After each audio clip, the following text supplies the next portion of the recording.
of one thing I discovered along the way is that several speakers up here have talked about happiness, and I've discovered along the way that happiness, you live in two worlds here. Happiness is pleasure, and happiness is joy. It can be either one. You add them up and it sort of falls under the uber category of happiness. Pleasure is short-lived. It lasts an hour, lasts a minute, lasts a month. And it peaks and then goes down. It peaks very high. But the next time you want to get that same peak, you have to do it twice as much. It's like drugs. You have to keep doing it because it insulates itself, no matter what it is, whether you're shopping, whether you're, engaged in any other kind of pleasure, that all has the same quality about it.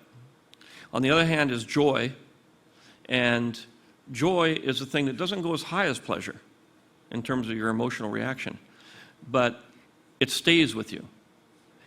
Joy is something you can recall. Pleasure you can't.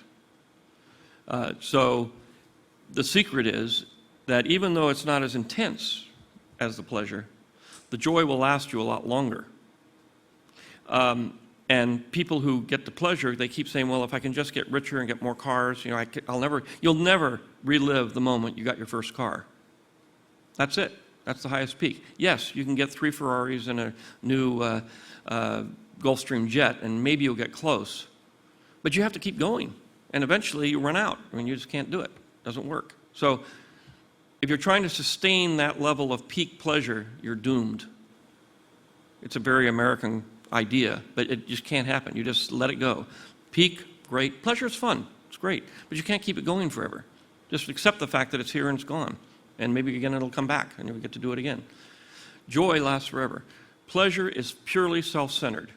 It's all about your pleasure. It's about you.